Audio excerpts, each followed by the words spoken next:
Attachment कैसे होती है, अटैचमेंट खत्म कैसे, क्या नेगोशिएबल इंस्ट्रूमेंट्स अटैच हो, क्या डिग्री अटैच हो सकती है, इन सारी बातों को जानेंगे आज की इस वीडियो के अंदर। तो वीडियो को एंड तक देखिए, चैनल को सब्सक्राइब कीजिए, वीडियो को लाइक और शेयर कीजिए।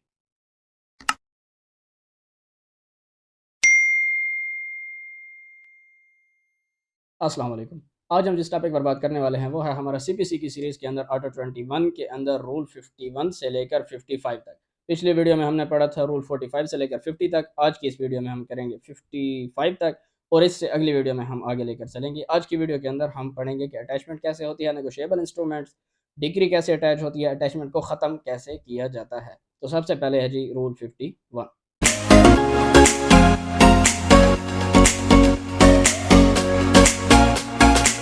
तो रूल 51 के अंदर बताया गया है कि attachment of negotiable instruments where the property is a negotiable instrument not deposited in a court nor in the custody of a public officer, the attachment shall be made by the actual seizure and the instruments shall be brought into the court and held subject to further order of the court. कि अगर negotiable instrument को attach करना है और वो court के अंदर भी डिपॉजिटेड नहीं है या किसी पब्लिक ऑफिसर की कस्टडी में भी नहीं है, यानी कि वो अदालत के पास है ही नहीं, किसी पब्लिक ऑफिसर के पास है ही नहीं, जजमेंट डेटर के पास है, तो फिर उसकी अटैचमेंट ऐसे होगी कि उसको अदालत के अंदर लाया जाएगा और उसको वहीं पर सीज किया जाएगा। उसकी अटैचमेंट ऐसे होगी, बल्कि किसी आम ऑर्डर से या सिर्फ ऑर्डर कर देने से उसकी अटैचमेंट नहीं होगी। यानी कि कोई हुंडी हो गई, कोई प्रॉमिसरी नोट हो गया, कोई बिल ऑफ एक्सचेंज हो गया, तो उसको अदालत में लाना ज़रूरी होगा। रूल 52 के अंदर बताया गया है attachment of property in custody of court or public officer. अब 51 के अंदर हमने पढ़ा कि अगर कोर्ट की कस्टडी या पब्लिक ऑफिसर की कस्टडी में नहीं है तो क्या होगा। 52 में है कि अगर होगा तो क्या होगा। Where the property to be attached is in the custody of any court or public officer, the property and any interest, the attachment shall be made by a notice to such court or officer. कि अगर किसी court या officer की custody में है कोई property, तो उस कोर्ट या कस्टडी प्रॉपर ऑफिसर को नोटिस किया जाएगा किस चीज़ का, requesting that such property and any interest or dividend becoming payable thereon। यानी कि उस प्रॉपर्टी या उसके अंदर किसी सूद को या कोई मुनाफा है किसी का, जो चीज़ भी उसके अंदर रिलेट करती है उस प्रॉपर्टी के साथ, उसको किसी को भी ट्रांसफ़र ना किया जाए और किसी को दी ना जाए और उसको अटैच कर दिया जाए। May be held subject to further orders of the court from which the notice issued. यानी कि जिस कोर्ट ने ये नोटिस किया है वो कोर्ट ये इस कोर्ट या पब्लिक ऑफिसर को एक रिक्वेस्ट कर देगी कि आप इस प्रॉपर्टी को और इसके साथ कोई इंटरेस्ट है, इसके ऊपर कोई डिविडेंड है, तो इसको आपने किसी को ट्रांसफ़र नहीं करना और आपने जब तक हम अगला ऑर्डर नहीं देते आपने इसके ऊपर कुछ भी नहीं करना। आगे प्रोवाइजो है where property is in the custody of a court and question of title or priority arising between the decree holder and any officer not being the judgment debtor claiming to be the interest in such property by virtue of any assignment, attachment or otherwise shall be determined by such court। कि अब एक दफ़ा वो property attach हो गई, court या public officer की custody में आ गई, तो अब उसके ऊपर कोई टाइटल है, कोई बंदा जजमेंट डेटर के अलावा कह रहा है कि मेरा भी इसमें टाइटल है, मैं भी एंटाइटल्ड हूँ, मेरा भी कोई इसके अंदर इंटरेस्ट है, या मेरी इसके ऊपर प्रॉपर्टी के ऊपर प्रायोरिटी मुझे दी जाए कि मुझे वसूली मुकदम दी जाए, यानी कि मुझे इसके ऊपर मुकदम रखा जाए कि मैं इस प्रॉपर्टी की वसूली ले लूँ। तो फिर इस और वो क्या किस वजह से रहा है, वो किसी भी असाइनमेंट,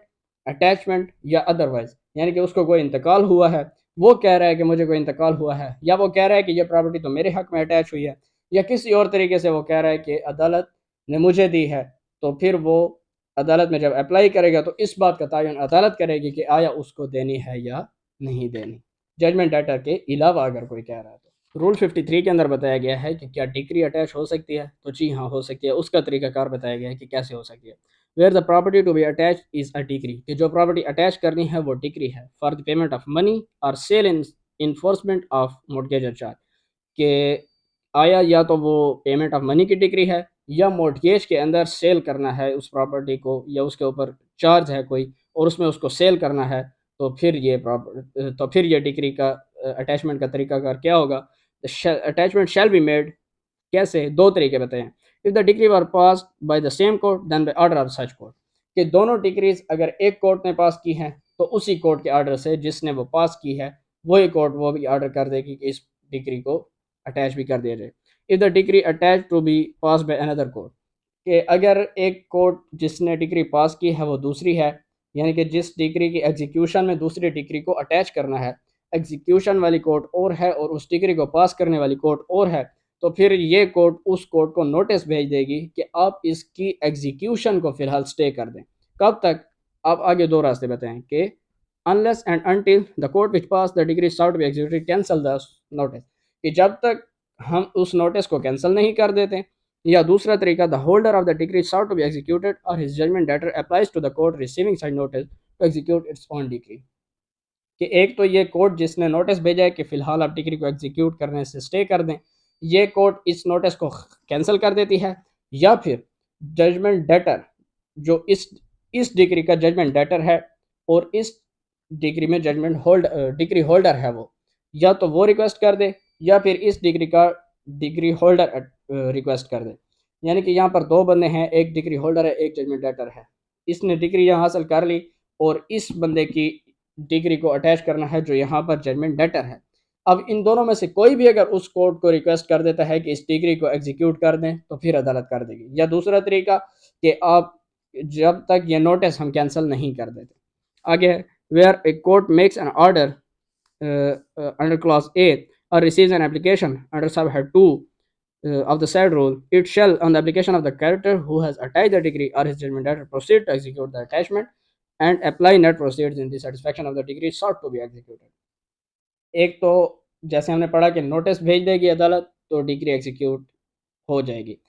नोटिस भेजेगी और जब तक वो नोटिस रिमेन इन्फोर्स रहेगा तो नहीं होगी, नोटिस वापस ले लेती है तो इन्फोर्स कर दी जाएगी। दूसरा ये कि जजमेंट डेटर या डिग्री होल्डर इन दोनों में से कोई भी अप्लाई कर देता है तो एग्जीक्यूशन हो जाएगी। अब वो कह रहा है कि इन दोनों तरीकों में से अगर किसी भी एक तरीके से उस कोर्ट को अप्लाई कर दिया गया है कि अब आप इसको एग्जीक्यूट करें, तो फिर वो अदालत क्या करेगी, वो अदालत उस डिग्री को जो अटैच हो गई है उसको एग्जीक्यूट कर देगी। एग्जीक्यूट करने के बाद उसकी जो नेट प्रोसीड्स आएंगी एग्जीक्यूशन से, वो इस डिग्री की एग्जीक्यूशन में लगाई जाएंगी।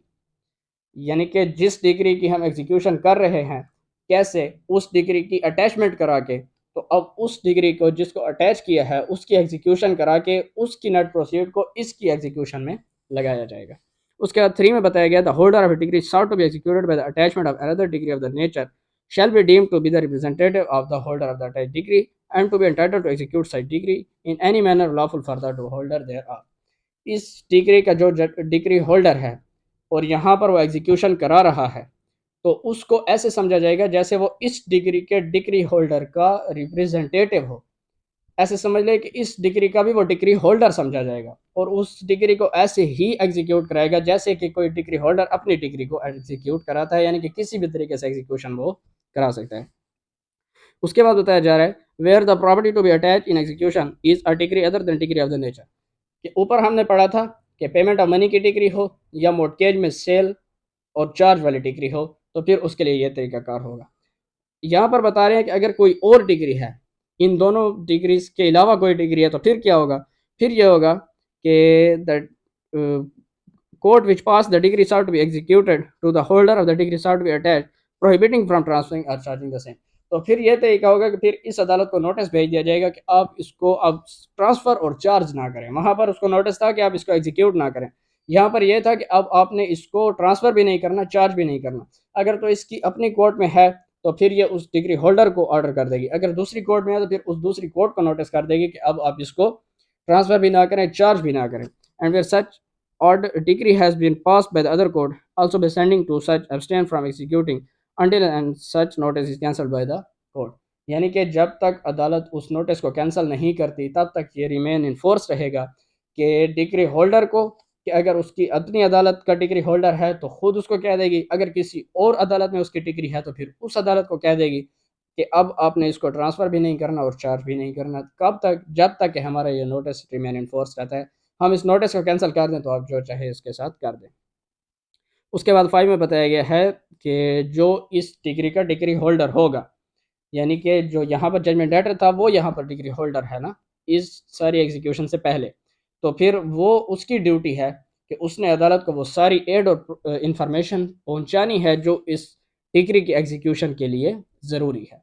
यानी कि इस डिग्री के बारे में जो इसका मालिक है, जिसको अटैच करना है, वो उस अदालत को जिसने इसको एग्जीक्यूट कराना है वो सारी इन्फॉर्मेशन और एड प्रोवाइड करेगा जो इस अदालत को चाहिए होगी उस डिग्री के एग्जीक्यूशन के लिए। आगे बताया जा रहा है 6 के अंदर, on the application of the holder of degree serve to be executed by the attachment of another degree, the court making order of attachment under the rule shall give notice of order to the judgment debtor bound by degree holder, and no payment of adjustment of the degree made by the judgment debtor in contravention of such order after receipt of such notice, either through the court or otherwise, shall be recognized by any court so long as the attachment remains in force. इसका मतलब यह है कि जब अदालत को apply कर दिया गया, अदालत ने डिग्री को एग्जीक्यूट कर दिया, तो फिर अदालत की एग्जीक्यूशन के बाद जजमेंट डेटर को नोटिस किया जाएगा। एग्जीक्यूशन से पहले एग्जीक्यूट करने के लिए जजमेंट डेटर को नोटिस किया जाएगा और वो इस नोटिस के तहत बाउंड होगा और डिग्री उसकी अटैच हो जाएगी। और उसके बाद वो बता रहे हैं कि जब तक ये नोटिस रिमेन इन फोर्स रहता है और इस नोटिस दे देने के बाद वो कोई पेमेंट या एडजस्टमेंट अब इस डिग्री के लिए करना चाहता है तो उसकी कोई हैसियत नहीं होगी। यानी कि जजमेंट डेटर को नोटिस दे दिया कि आपकी डिग्री को अटैच कर रहे हैं, डिग्री अटैच हो गई, अब यह नोटिस पहुंच गया। इस नोटिस के पहुंचने के बाद वो कहता है कि नहीं, ये जो मेरे खिलाफ डिग्री थी मैं तो इसमें पेमेंट करता हूँ, एडजस्टमेंट करता हूँ और अपने खिलाफ इस डिग्री को ख़त्म कराता हूँ। तो अब ये नहीं हो सकता। अगर ये नोटिस देने से पहले करा लेता तो फिर ठीक था, या जब तक ये नोटिस रिमेन इन फोर्स है तब तक भी ये नहीं हो सकता। तो उम्मीद है कि 53 की आपको समझ आ गई होगी, ये ज़रा कॉम्प्लिकेटेड था। उसके बाद 54 के अंदर है अटैचमेंट ऑफ इमूवेबल प्रॉपर्टी, के where the property is immovable the attachment shall be made by an order prohibiting the judgment debtor from transferring or charging the property and all persons from taking any benefit. कि अगर कोई immovable property है उसकी attachment ऐसे होगी कि judgement debtor को ये नोटिस किया जाएगा कि और ये ऑर्डर किया जाएगा कि आपने अब इस प्रॉपर्टी को ना तो ट्रांसफ़र करना है ना चार्ज करना है, यानी कि ना तो इसको किसी को मुंतकिल करना है ना इसको खर्च करना है या ज़ेर बार करना है। और तमाम लोगों को ये ऑर्डर होगा कि किसी ने भी अब इस अटैचमेंट अब इस ट्रांसफ़र या चार्ज से कोई भी फ़ायदा नहीं उठाना।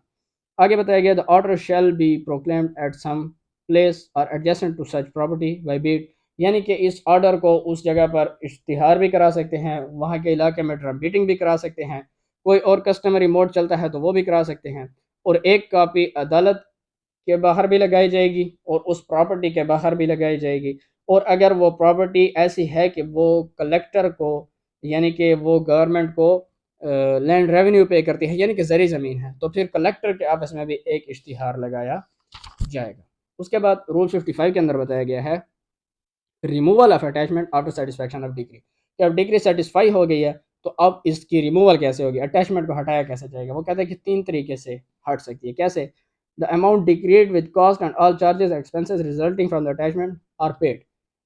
कि जो भी जिस